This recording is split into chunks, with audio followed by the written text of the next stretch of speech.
नमस्कार मैत्रिणींनो, आज परत एकदा आपण शिळ्या भातापासून भन्नाट अशी रेसिपी घेऊन आलेलो आहोत। तर आजच्या रेसिपीमध्ये आपण शिळ्या भातापासून हे आप्पे कसे बनवायचे हे पाहणार आहोत। खूप सोपी पद्धत आहे आणि अगदी झटपट होतात, कुणाला कळणारही नाही की आपण शिळ्या भातापासून बनवलेत। चला तर मग जास्त वेळ न करता आपण व्हिडिओला सुरुवात करूयात।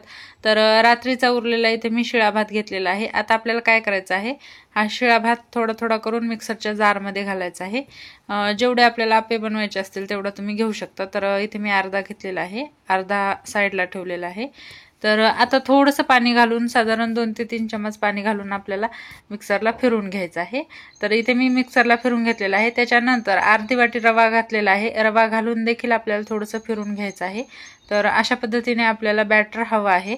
आता काय करायचं, हे बॅटर पूर्ण एका बाउलमध्ये काढून घ्यायचं आणि बाउलमध्ये काढून घेतल्यानंतर 10 मिनिट आपल्याला याला रेस्टसाठी ठेवायचं आहे, कारण रवा मुरायला थोडा वेळ लागतो। 10 मिनिटांनंतर आपण याच्यामध्ये मसाले ॲड करणार आहोत। तर एकदा व्यवस्थित आपल्याला पूर्ण मिक्स करून घ्यायचं आहे आणि मिक्स केल्यानंतर इथे मी बारीक कट करून कांदा, कोथिंबीर आणि 2 हिरव्या मिरच्या घेतलेल्या आहेत।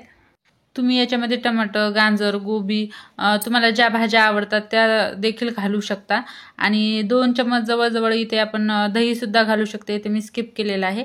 तर अर्धा चम्मच इथे मी धनिया पावडर, अर्धा चम्मच जिरा पावडर घातलेला आहे आणि थोडंसं कलर येण्यासाठी इथे मी लाल तिखट घालणार आहे।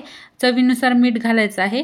मीठ अगोदर देखील आपण घातलेलं आहे भातामध्ये, त्याच्यामुळे मीठ थोडंसं कमीच घालायचं आहे आणि पूर्ण हे मसाले व्यवस्थित आपल्याला मिक्स करून घ्यायचे आहेत। व्हिडिओमध्ये दाखवल्याप्रमाणे व्यवस्थित मिक्स केल्यानंतर थोडंसं पाणी घालून आपल्याला बॅटर व्यवस्थित बनवून घ्यायचं आहे, जसं आपल्याला आप्यासाठी लागते त्या पद्धतीने। जास्त घट्टही नाही आणि जास्त पातळही नाही, सेलसर असं आपल्याला बॅटर हवं आहे। तर थोडंसं आता परत मी 2 चम्मच पाणी वापरलेलं आहे। तर जवळजवळ आपण अर्धी वाटी पाणी वापरलेलं आहे ह्या भातामध्ये। भातामध्ये पाणी कमी जास्त होऊ शकते, कारण भात कोणाचा जुना असतो, कोणाचा नवीन असतो, एखादा तांदूळ जास्त पाणी पितो, त्याच्यामुळे पाणी कमी जास्त होऊ शकते। तर इथे मी आप्पे पात्राला तेल लावून घेतलेलं आहे। तर चम्मचच्या मदतीने आपल्याला थोडं थोडं करून बॅटर हे आप्पे पात्रामध्ये घालून घ्यायचं आहे। तर या अगोदर देखील मी शिळ्या भातापासून भरपूर साऱ्या रेसिपी माझ्या चॅनलवर अपलोड केलेल्या असतील, जर तुम्ही पाहिल्या नसतील तर एकदा नक्की चेक करा। तर पूर्ण मी इथे भरून घेतलेलं आहे। आता गॅसवर ठेवून मीडियम गॅसवर आपल्याला 5 मिनिट एक साईड शिजवून घ्यायचं आहे। तर इथे पाहू शकता 5 मिनिट झालेले आहेत आणि एक साईड व्यवस्थित आपले आप्पे भाजलेले आहेत। भाजल्यानंतर काय करायचं, आपल्याला परतून घ्यायचं आहे आणि वरच्या साईडने सुद्धा व्यवस्थित आपल्याला खरपूस असे आप्पे भाजून घ्यायचे आहेत। हे आप्पे खायला खूपच यम्मी लागतात, कुणाला कळणारही नाही की आपण शिळ्या भातापासून बनवलेले आहेत। तर एकदा नक्की ट्राय करा। तर हे पाहू शकता दोन्ही साईडने आपले आप्पे भाजून झालेले आहेत।